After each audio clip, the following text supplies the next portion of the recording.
हर हर महादेव, जय भोलेनाथ। आज आप सुनेंगे शिव पुराण की कथा का 6वां अध्याय। सूत जी कहते हैं, हे महर्षियों, माया मोहित नारद मुनि उन दोनों शिवगणों को यथोचित शाप देकर भी भगवान शिव के इच्छावश मोह निद्रा से जाग न सके। वे भगवान विष्णु के किए हुए कपट को याद करके मन में दुषह क्रोध लिए विष्णुलोक को गए और समिधा पाकर प्रज्वलित हुए अग्निदेव की भांति क्रोध से जलते हुए बोले। उनका ज्ञान नष्ट हो गया था, इसलिए वे दुर्वचन पूर्ण व्यंग्य सुनाने लगे। नारद जी ने कहा, हरे तुम बड़े दुष्ट हो, कपटी हो और समस्त विश्व को मोह में डाले रहते हो। दूसरों का उत्साह या उत्कर्ष तुमसे सहा नहीं जाता। तुम मायावी हो, तुम्हारा अंतःकरण मलिन है। पूर्व काल में तुम्ही ने मोहिनी रूप धारण करके कपट किया, असुरों को वारुणी मदिरा पिलाई, उन्हें अमृत नहीं पीने दिया। छल कपट में ही अनुराग रखने वाले हरे, यदि महेश्वर रुद्र दया करके विष न पी लेते तो तुम्हारी सारी माया उसी दिन समाप्त हो जाती। हे विष्णुदेव, कपटपूर्ण चाल तुम्हें अधिक प्रिय है। तुम्हारा स्वभाव अच्छा नहीं है, तो भी भगवान शंकर ने तुम्हें स्वतंत्र बना दिया है। तुम्हारी इस चाल ढाल को समझकर अब वे भगवान शिव भी पश्चाताप करते होंगे। अपनी वाणी रूप वेद की प्रामाणिकता स्थापित करने वाले महादेव जी ने ब्राह्मण को सर्वोपरि बताया है। हरे, इस बात को जानकर आज मैं बलपूर्वक तुम्हें ऐसी सीख दूंगा जिससे तुम फिर कभी कहीं भी ऐसा कर्म नहीं कर सकोगे।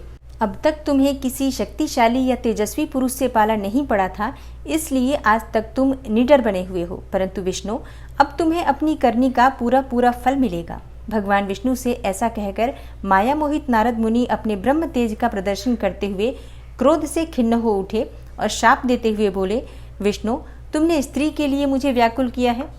तुम इसी तरह सबको मोह में डालते रहते हो।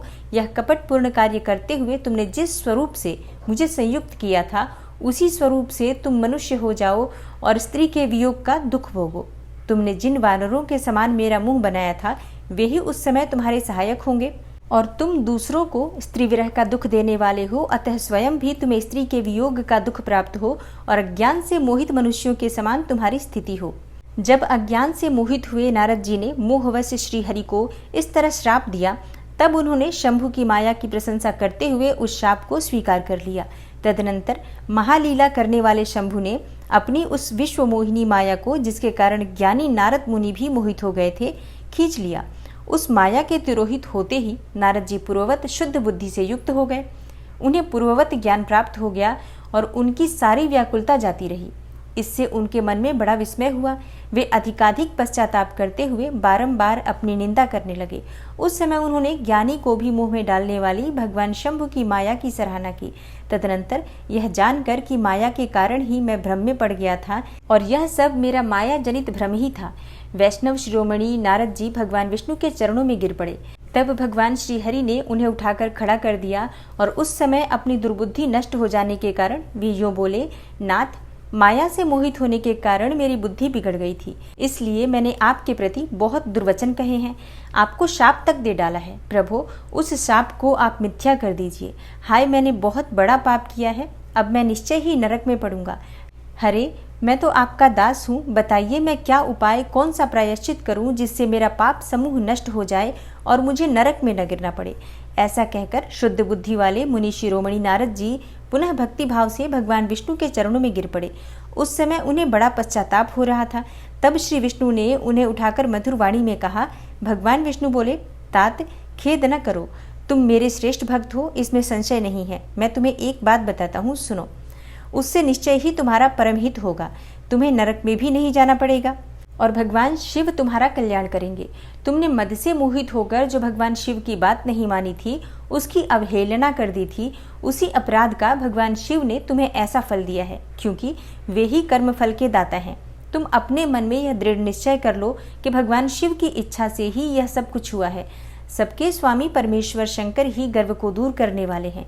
वे ही पर ब्रह्म परमात्मा हैं और उन्हीं का सच्चिदानंद स्वरूप से बोध होता है। वे निर्गुण और निर्विकार हैं, सत्व, रज और तम, इन तीनों गुणों से परे हैं। वे ही अपनी माया को लेकर ब्रह्मा, विष्णु और महेश, इन तीनों रूपों में प्रकट होते हैं। निर्गुण और सगुण भी वे ही हैं। निर्गुण अवस्था में उन्हीं का नाम शिव है। वे ही परमात्मा, महेश्वर, परब्रह्म, अविनाशी, अनंत और महादेव आदि नामों से जाने जाते हैं और उन्हीं की सेवा से ब्रह्मा जी जगत के सृष्टा हुए हैं और मैं तीनों लोकों का पालन करता हूँ। वे स्वयं ही रुद्र रूप से सदा सबका संहार करते हैं। वे शिव स्वरूप से सबके साक्षी हैं, माया से भिन्न और निर्गुण हैं। स्वतंत्र होने के कारण वे अपनी इच्छा के अनुसार चलते हैं और उनका आहार विहार आचार व्यवहार उत्तम है और वे भक्तों पर दया करने वाले हैं। हे नारद मुने, मैं तुम्हें एक सुंदर उपाय बताता हूँ जो सुखद, समस्त पापों का नाशक और सदा भोग एवं मोक्ष देने वाला है। तुम उसे सुनो। अपने सारे संशयों को त्याग कर तुम भगवान शंकर के सुयश का गान करो और सदा अनन्य भाव से शिव के शतनाम स्तोत्र का पाठ करो। हे मुने, तुम निरंतर उन्हीं की उपासना और उन्हीं का भजन करो, उन्हीं के यश को सुनो और गाओ तथा प्रतिदिन उन्हीं की पूजा अर्चना करते रहो। हे नारद, जो शरीर, मन और वाणी द्वारा भगवान शंकर की उपासना करता है उसे पंडित या ज्ञानी जानना चाहिए और वह जीवन मुक्त कहलाता है। भगवान शिव के इस नाम रूपी दावानल से बड़े बड़े पातकों के असंख्य पर्वत अनायास ही भस्म हो जाते हैं। यह सत्य है, इसमें संशय नहीं है। जो भगवान शिव के नाम रूपी नौका का आश्रय लेते हैं वे संसार सागर से पार हो जाते हैं। संसार के मूलभूत उनके सारे पाप निसंदेह नष्ट हो जाते हैं। हे महामुने, संसार के मूलभूत जो पातक रूपी वृक्ष हैं उनका शिव नाम रूपी कुठार से निश्चय ही नाश हो जाता है। जो लोग पाप रूपी दावानल से पीड़ित हैं उन्हें शिव नाम रूपी अमृत का पान करना चाहिए और पाप दावाग्नि से दग्ध होने वाले प्राणियों को उस शिव नामामृत के बिना शांति नहीं मिल सकती है। संपूर्ण वेदों का अवलोकन करके पूर्ववर्ती विद्वानों ने यही निश्चय किया है कि भगवान शिव की पूजा ही उत्कृष्ट साधन तथा जन्म मरण रूपी संसार बंधन के नाश का उपाय है। आज से यत्नपूर्वक सावधान रहकर विधि विधान के साथ भक्तिभाव से नित्य निरंतर जगदम्बा पार्वती सहित महेश्वर सदाशिव का भजन करो और नित्य शिव की ही कथा सुनो और कहो तथा अत्यंत यत्न करके बारंबार शिव भक्तों का पूजन किया करो।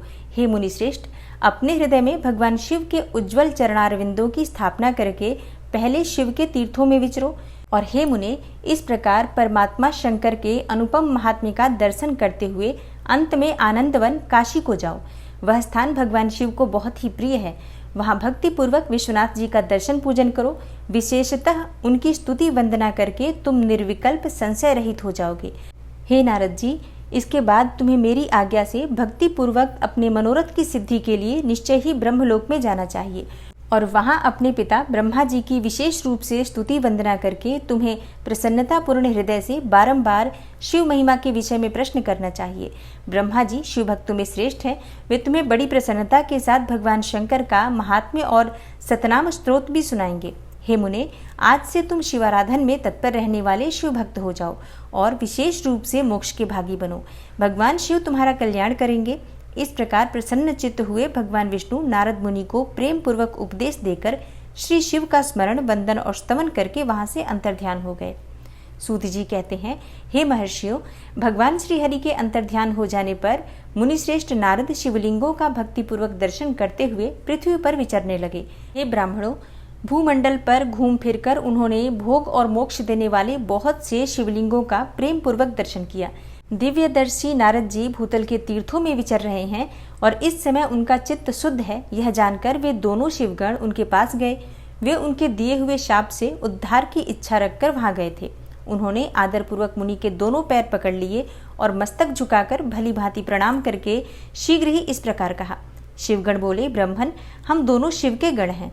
हे मुने, हमने ही आपका अपराध किया है। जब राजकुमारी श्रीमती के स्वयंवर में आपका चित्त माया से मोहित हो रहा था, उस समय परमेश्वर की प्रेरणा से आपने हम दोनों को शाप दे दिया था। तब वहां पर कुछ समय जानकर हमने चुप रह जाना ही अपने जीवन रक्षा का उपाय समझा था। इसमें किसी का कोई दोष नहीं है, हमें अपने कर्म का ही फल प्राप्त हुआ है। हे प्रभु, अब आप प्रसन्न होइए और हम दोनों पर अनुग्रह कीजिए। नारद जी ने कहा, आप दोनों महादेव जी के गण हैं और सत्पुरुषों के लिए परम सम्माननीय हैं, अतः मेरे मोह रहित एवं सुखदायक यथार्थ वचन को सुनिए। पहले निश्चय ही मेरी बुद्धि भ्रष्ट हो गई थी, बिगड़ गई थी और मैं सर्वथा मोह के वशीभूत हो गया था, इसलिए आप दोनों को मैंने शाप दे दिया। हे शिवगणों, मैंने जो कुछ कहा है वह वैसा ही होगा, तथापि मेरी बात सुनिए। मैं आपके लिए शापोद्धार की बात बता रहा हूँ। आप लोग आज मेरे अपराध को क्षमा कर दें। मुनिवर विश्रवा के वीर्य से जन्म ग्रहण करके आप संपूर्ण दिशाओं में प्रसिद्ध कुंभकर्ण रावण राक्षस राज का पद प्राप्त करेंगे और बलवान वैभव से युक्त तथा परम प्रतापी होंगे। समस्त ब्रह्मांड के राजा होकर शिव भक्त एवं जितेंद्रिय होंगे और भगवान शिव के ही दूसरे स्वरूप श्री हरि विष्णु के हाथों मृत्यु पाकर फिर से अपने पद पर प्रतिष्ठित हो जाएंगे। तब सूत जी कहते हैं, हे महर्षियों, महात्मा नारद मुनि की यह बात सुनकर वे दोनों शिवगण प्रसन्न हो आनंद के साथ अपने स्थान को लौट गए।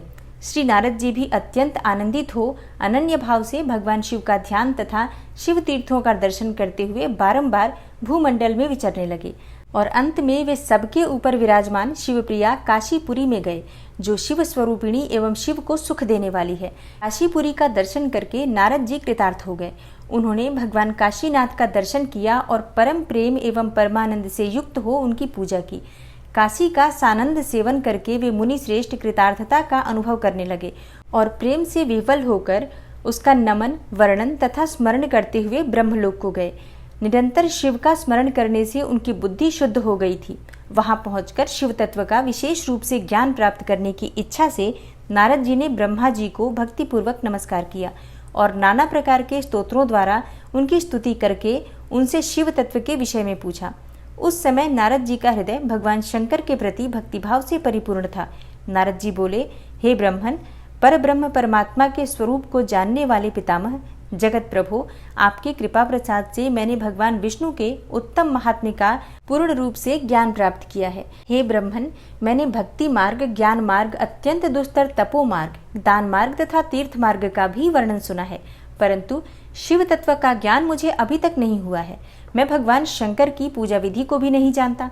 अतः हे प्रभु, आप क्रमशः इन विषयों को तथा भगवान शिव के विविध चरित्रों को तथा उनके स्वरूप, तत्व, प्राकट्य, विवाह, गृहस्थ धर्म सब मुझे बताइए। निष्पाप पितामह, ये सब बातें तथा और जो भी आवश्यक बातें हों उन सब का आपको वर्णन करना चाहिए। प्रजानाथ शिव और शिवा के आविर्भाव एवं विवाह का प्रसंग विशेष रूप से कहिए तथा कार्तिकेय के जन्म की कथा भी मुझे सुनाइए। हे प्रभु, पहले बहुत लोगों से मैंने ये बात सुनी है किंतु तृप्त नहीं हो सका हूँ, इसलिए आपकी शरण में आया हूँ। आप मुझ पर कृपा कीजिए। अपने पुत्र नारद की बात सुनकर लोक पितामह ब्रह्मा वहाँ इस प्रकार बोले। ब्रह्मा जी ने कहा, हे ब्रह्मन देव शिरोमणे, तुम सदा समस्त जगत के उपकार में ही लगे रहते हो। तुमने लोगों के हित की कामना से यह बहुत ही उत्तम बात पूछी है, जिसके सुनने से संपूर्ण लोगों के समस्त पापों का क्षय हो जाता है। उस अनामय शिव तत्व का मैं तुमसे वर्णन करता हूँ। शिव तत्व का स्वरूप बड़ा ही उत्कृष्ट और अद्भुत है। जिस समय समस्त चराचर जगत नष्ट हो गया था, सर्वत्र केवल अंधकार ही अंधकार था। न तो सूर्य दिखाई देते थे और न ही चंद्रमा। अन्यान्य ग्रहों और नक्षत्रों का भी पता नहीं था। न दिन होता था न रात होती थी। अग्नि, पृथ्वी, वायु और जल की भी सत्ता नहीं थी।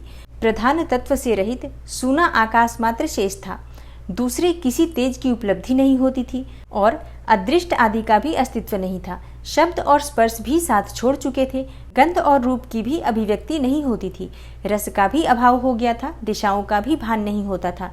इस प्रकार सब ओर निरंतर सूचि भेद्य घोर अंधकार फैला हुआ था। उस समय तत्सत ब्रह्म इस श्रुति में जो सत्य सुना जाता है, एकमात्र वही शेष था।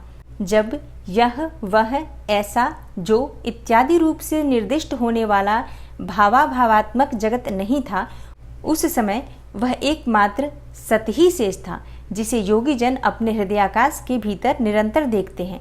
वह सतत्व मन का विषय नहीं है। वाणी की भी वहां तक कभी पहुंच नहीं हो सकती। वह नाम तथा रूप रंग से भी शून्य है। वह न स्थूल है न कृश, न ह्रस्व है न दीर्घ, न लघु है न गुरु।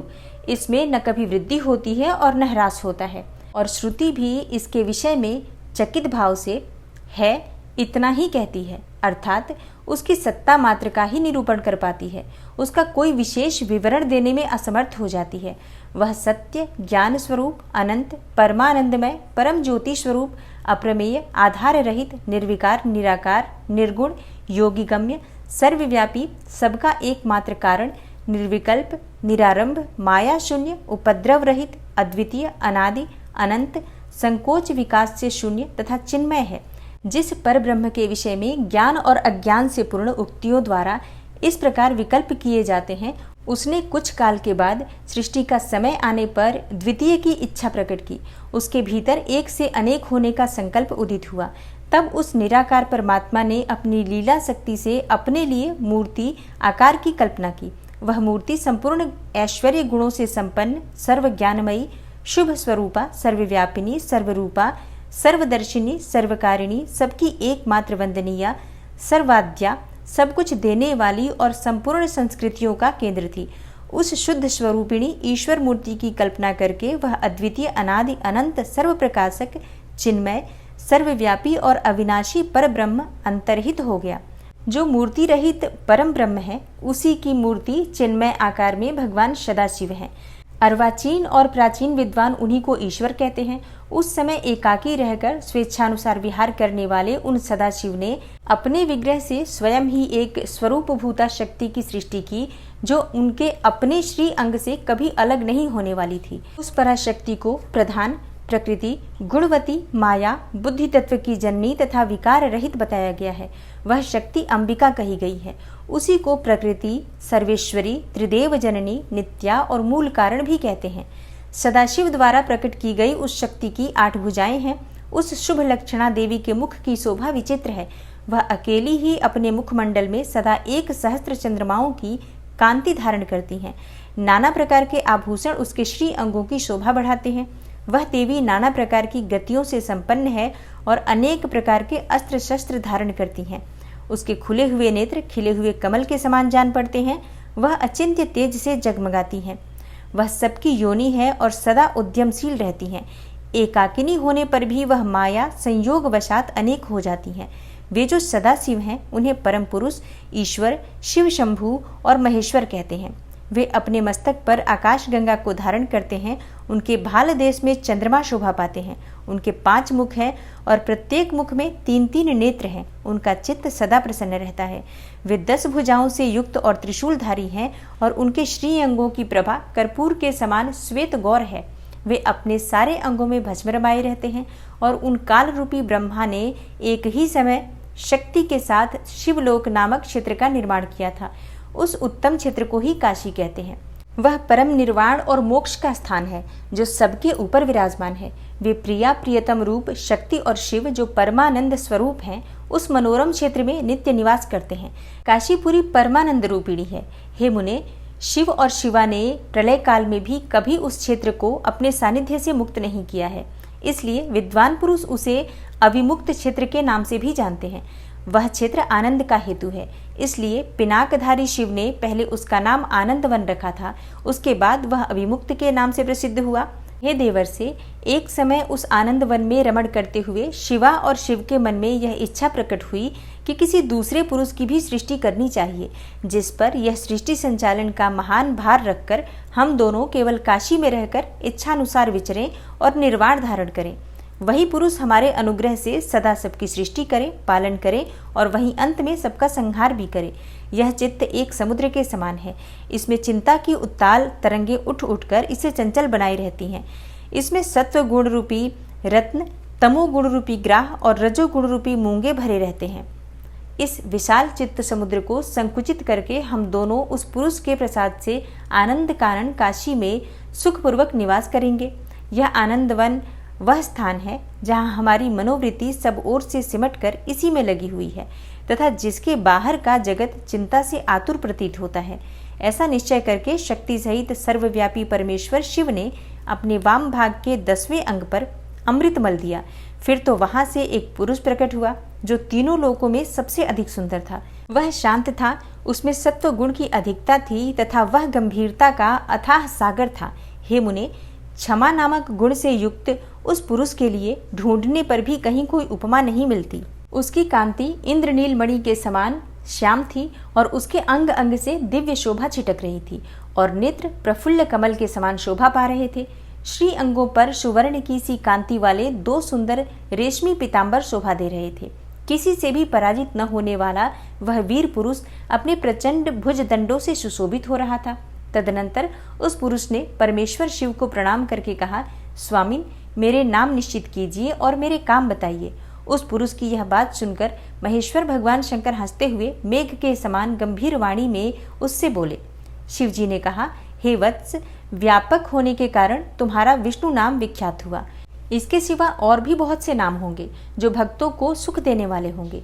तुम सुस्थिर उत्तम तप करो, क्योंकि वही समस्त कार्यों का साधन है। ऐसा कहकर भगवान शिव ने श्वास मार्ग से श्री हरि विष्णु को वेदों का ज्ञान प्रदान किया तदनंतर अपनी महिमा से कभी च्युत न होने वाले श्रीहरि भगवान शिव को प्रणाम करके बड़ी भारी तपस्या करने लगे और शक्ति सहित परमेश्वर शिव भी पार्षद गणों के साथ वहां से अदृश्य हो गए। भगवान विष्णु ने सुदीर्घ काल तक बड़ी कठोर तपस्या की। उस तपस्या के परिश्रम से युक्त भगवान विष्णु के अंगों से नाना प्रकार की जल धाराएं निकलने लगी। यह सब भगवान शिव की माया से ही संभव हुआ। हे महामुने, उस जल से सारा सूना आकाश व्याप्त हो गया और वह ब्रह्म रूप जल अपने स्पर्श मात्र से सब पापों का नाश करने वाला सिद्ध हुआ। उस समय थके हुए परम पुरुष विष्णु ने स्वयं उस जल में शयन किया। वे दीर्घ काल तक बड़ी प्रसन्नता के साथ उसमें रहे। नार अर्थात जल में शयन करने के कारण ही उनका नाम नारायण, यह श्रुति सम्मत नाम प्रसिद्ध हुआ। उस समय उन परम पुरुष नारायण के सिवा दूसरी कोई प्राकृत वस्तु नहीं थी। उसके बाद ही उन महात्मा नारायण देव से यथासंभव सभी तत्व प्रकट हुए। हे महामते विद्वन, मैं उन तत्वों की उत्पत्ति का प्रकार बता रहा हूँ, ध्यान पूर्वक सुनो। प्रकृति से महतत्व प्रकट हुआ और महतत्व से तीनों गुण। इन गुणों के भेद से ही त्रिविध अहंकार की उत्पत्ति हुई। अहंकार से 5 तन्मात्राएं हुई और उन तन्मात्राओं से 5 भूत प्रकट हुए। उसी समय ज्ञानेंद्रियों और कर्मेंद्रियों का भी प्रादुर्भाव हुआ। हे मुनिश्रेष्ठ, इस प्रकार मैंने तुम्हें तत्वों की संख्या बताई है। इनमें से पुरुष को छोड़कर शेष सारे तत्व प्रकृति से प्रकट हुए हैं, इसलिए सबके सब जड़ हैं। तत्वों की संख्या 24 है। उस समय एकाकार हुए 24 तत्वों को ग्रहण करके वे परम पुरुष नारायण भगवान शिव की इच्छा से ब्रह्म रूप जल में सो गए। ब्रह्मा जी कहते हैं, हे देवर्षि नारद, जब नारायण देव जल में शयन करने लगे उस समय उनकी नाभि से भगवान शंकर की इच्छावश सहसा एक उत्तम कमल प्रकट हुआ, जो बहुत ही बड़ा था। उसमें असंख्य नाल दंड थे। उसकी कांति कनेर के फूल के समान पीले रंग की थी तथा उसकी लंबाई और चौड़ाई भी अनंत योजन थी। वह कमल करोड़ों सूर्यों के समान प्रकाशित हो रहा था। सुंदर होने के साथ ही वह संपूर्ण तत्वों से युक्त था और अत्यंत अद्भुत, परम रमणीय, दर्शन के योग्य तथा सबसे उत्तम था। तत्पश्चात कल्याणकारी परमेश्वर सांब सदाशिव ने पूर्ववत प्रयत्न करके मुझे अपने दाहिने अंग से उत्पन्न किया।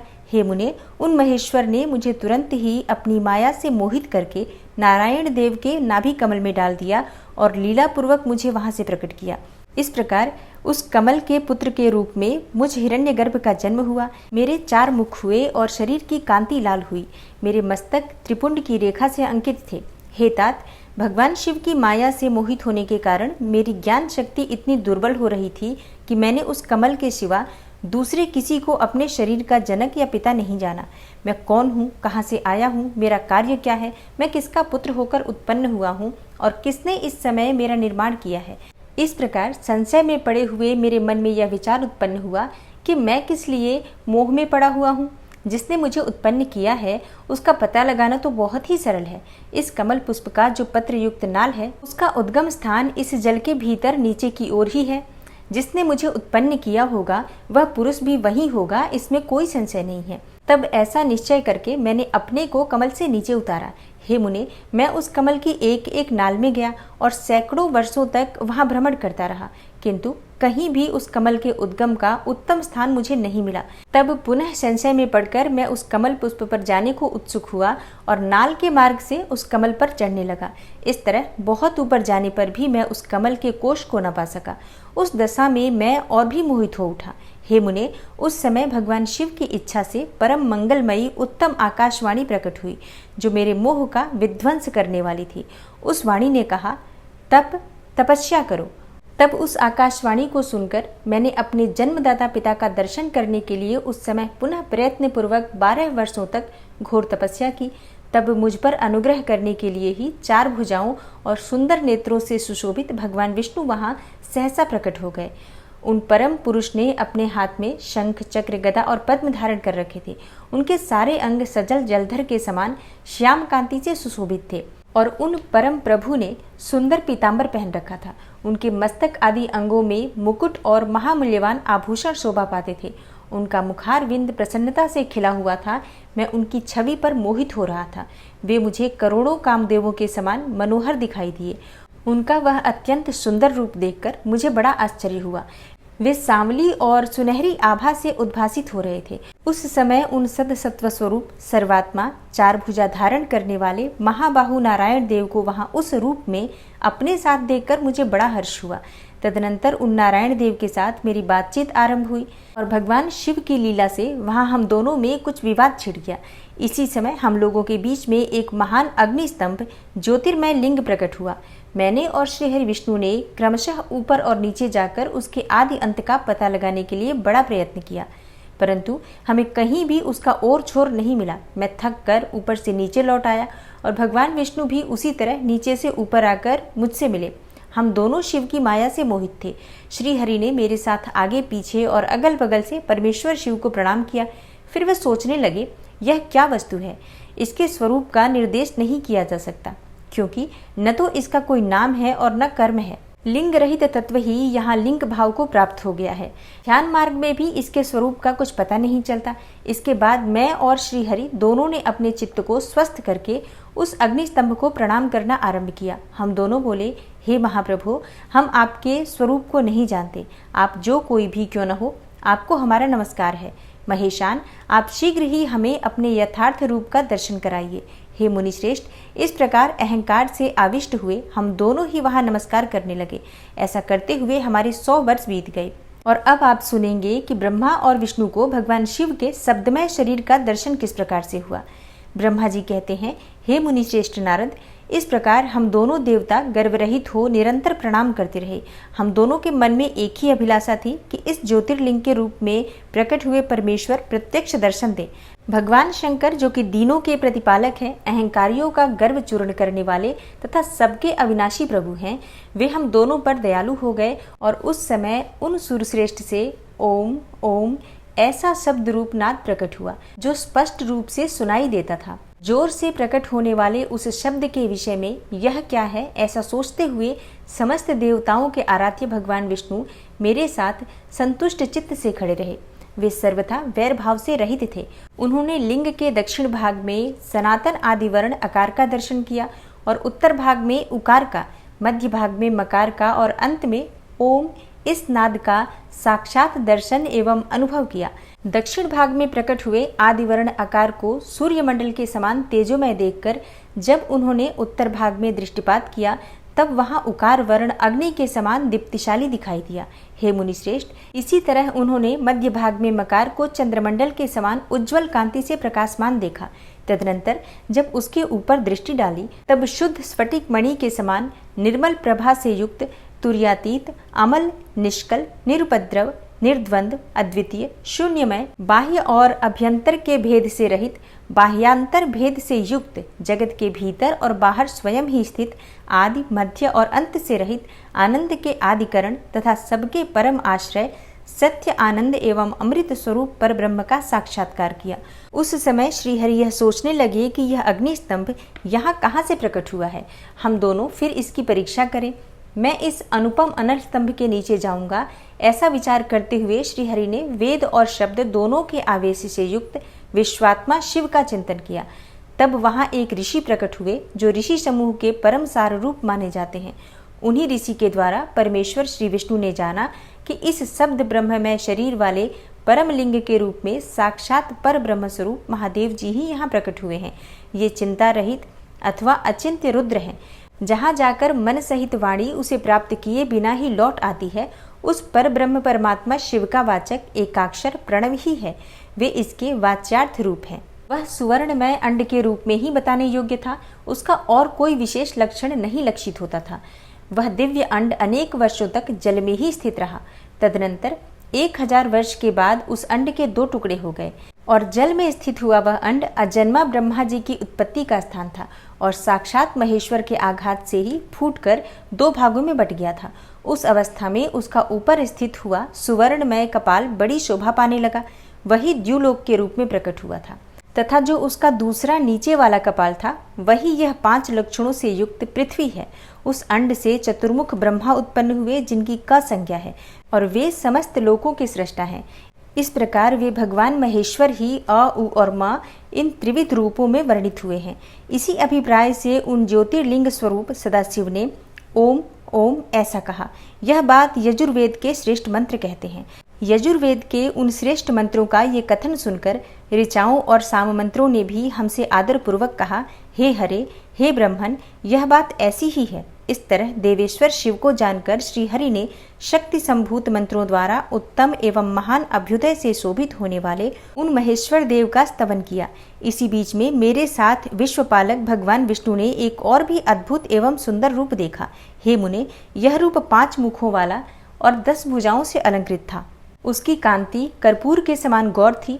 वह नाना प्रकार की छटाओं से छविमान और भांति भांति के आभूषणों से विभूषित था। उस परम उदार, महापराक्रमी और महापुरुष के लक्षणों से संपन्न अत्यंत उत्कृष्ट रूप का दर्शन करके मैं और श्रीहरि दोनों कृतार्थ हो गए। तत्पश्चात परमेश्वर भगवान महेश प्रसन्न हो अपने दिव्य शब्दमय रूप को प्रकट करके हंसते हुए खड़े हो गए। आकार उनका मस्तक और आकार ललाट है। इकार दाहिना और ईकार बायां नेत्र है। उकार को उनका दाहिना और ऊकार को बायां कान बताया जाता है।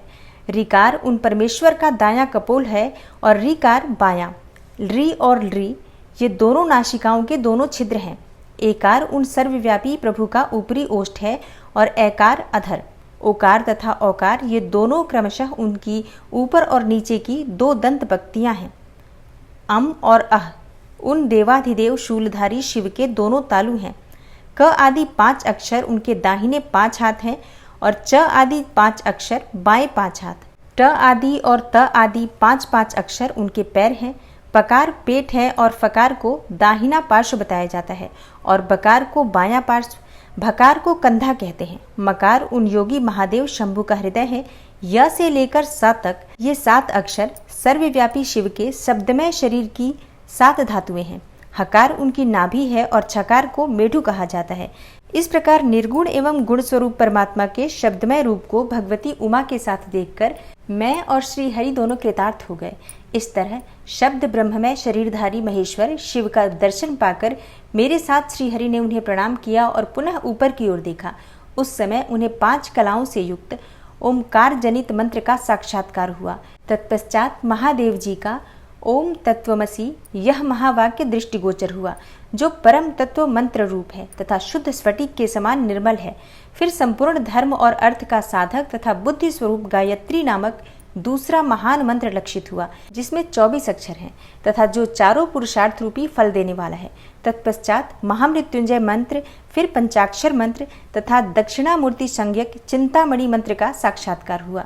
इस प्रकार 5 मंत्रों की उपलब्धि करके भगवान श्रीहरि उनका जप करने लगे।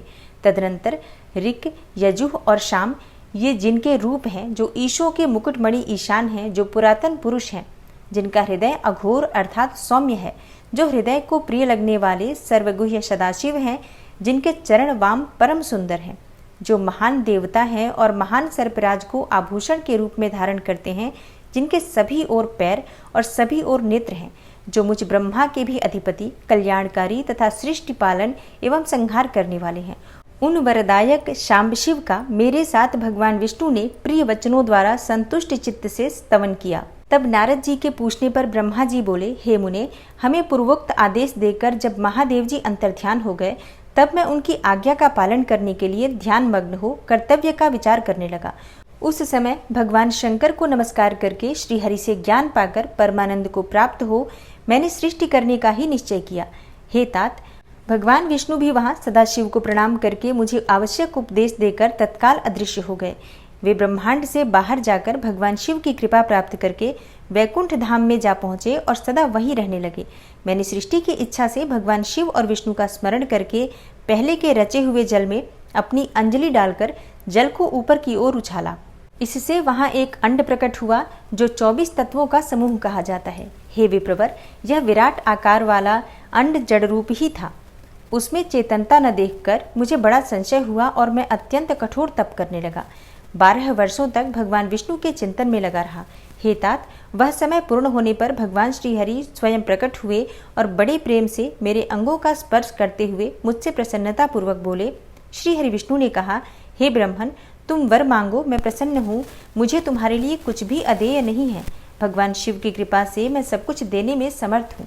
ब्रह्मा बोले, अर्थात मैंने कहा, हे महाभाग, आपने जो मुझ पर कृपा की है वह सर्वथा उचित ही है, क्योंकि भगवान शंकर ने मुझे आपके हाथों में सौंप दिया है। हे विष्णु, आपको नमस्कार है। आज मैं आपसे जो कुछ मांगता हूँ उसे दीजिए।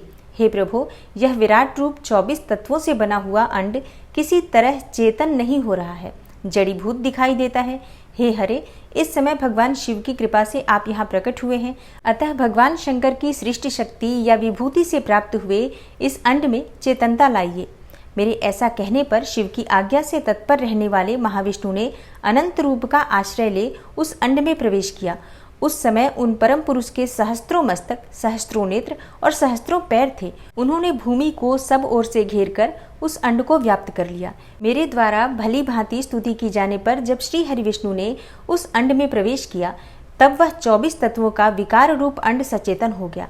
पाताल से लेकर सत्यलोक तक की अवधि वाले उस अंड के रूप में वहां साक्षात श्री हरि ही विराजने लगे, और उस विराट अंड में व्यापक होने से ही वे प्रभु वैराज पुरुष कहलाए। पंचमुख महादेव ने केवल अपने रहने के लिए सुरम्य कैलाश नगर का निर्माण किया, जो सब लोकों से ऊपर सुशोभित होता है। हे देवर से, संपूर्ण ब्रह्मांड का नाश हो जाने पर भी वैकुंठ और कैलाश, इन दो धामों का यहाँ कभी नाश नहीं होता। हे मुनिश्रेष्ठ, मैं सत्यलोक का आश्रय लेकर रहता हूँ। हे तात, महादेव जी की आज्ञा से ही मुझ में सृष्टि रचने की इच्छा उत्पन्न हुई है। सनक आदि मेरे 4 मानस पुत्र हैं, जो मुझ ब्रह्मा के ही समान हैं। वे महान वैराग्य से संपन्न तथा उत्तम व्रत का पालन करने वाले हुए। उनका मन सदा भगवान शिव के चिंतन में ही लगा रहता है। वे संसार से विमुख एवं ज्ञानी हैं। उन्होंने मेरे आदेश देने पर भी सृष्टि के कार्य में मन नहीं लगाया। हे मुनि श्रेष्ठ नारद, सनक आदि कुमारों के दिए हुए नकारात्मक उत्तर को सुनकर मैंने बड़ा भयंकर क्रोध प्रकट किया। उस समय मुझ पर मोह छा गया। उस अवसर पर मैंने मन ही मन भगवान विष्णु का स्मरण किया। वे शीघ्र ही आ गए और उन्होंने समझाते हुए मुझसे कहा, तुम भगवान शिव की प्रसन्नता के लिए तपस्या करो। हे मुनिश्रेष्ठ, श्री हरि ने जब मुझे ऐसी शिक्षा दी, तब मैं महाघोर एवं उत्कृष्ट तप करने लगा। सृष्टि के लिए तपस्या करते हुए मेरी दोनों भौहों और नासिका के मध्य भाग से, जो उनका अपना ही अविमुक्त नामक स्थान है, महेश्वर की 3 मूर्तियों में से अन्यतम पूर्णांश सर्वेश्वर एवं दयासागर भगवान शिव अर्धनारीश्वर रूप में प्रकट हुए, जो जन्म से रहित, तेज की राशि, सर्वज्ञ तथा सर्वश्रेष्ठा है। उन नील लोहित नामधारी साक्षात उमा वल्लभ शंकर को सामने देखकर बड़ी भक्ति से मस्तक झुकाकर उनकी स्तुति करके मैं बड़ा प्रसन्न हुआ और उन देव देवेश्वर से बोला, हे प्रभु, आप भांति भांति के जीवों की सृष्टि कीजिए। मेरी यह बात सुनकर उन देवाधिदेव महेश्वर रुद्र ने अपने ही समान बहुत से रुद्रगणों की सृष्टि की। तब मैंने अपने स्वामी महेश्वर महारुद्र से फिर कहा, हे देव, आप ऐसे जीवों की सृष्टि कीजिए जो जन्म और मृत्यु के भय से युक्त हों। हे मुनिश्रेष्ठ, मेरी ऐसी बात सुनकर करुणा सागर महादेव जी हंस पड़े और तत्काल इस प्रकार बोले।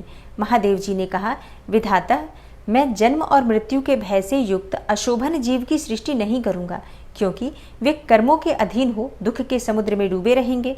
मैं तो दुख के सागर में डूबे हुए उन जीवों का उद्धार मात्र करूंगा। गुरु का स्वरूप धारण करके उत्तम ज्ञान प्रदान कर उन सबको संसार सागर से पार करूंगा। हे प्रजापते, दुख में डूबे हुए सारे जीवों की सृष्टि तो तुम ही करोगे।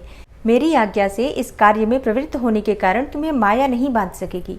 मुझसे ऐसा कहकर श्रीमान भगवान नील लोहित महादेव मेरे देखते देखते अपने पार्षदों के साथ वहां से तत्काल तिरोहित हो गए।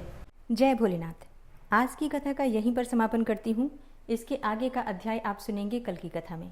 वीडियो पसंद आई हो तो वीडियो को लाइक कीजिए, शेयर कीजिए और चैनल पर पहली बार आए हैं तो सब्सक्राइब करके बेल आइकन को ज़रूर प्रेस कर लीजिए, ताकि आने वाली सभी वीडियोज़ की नोटिफिकेशन आपको सही समय पर प्राप्त हो। मिलती हूँ मैं आपसे अगली वीडियो में, तब तक के लिए जय श्री राधे।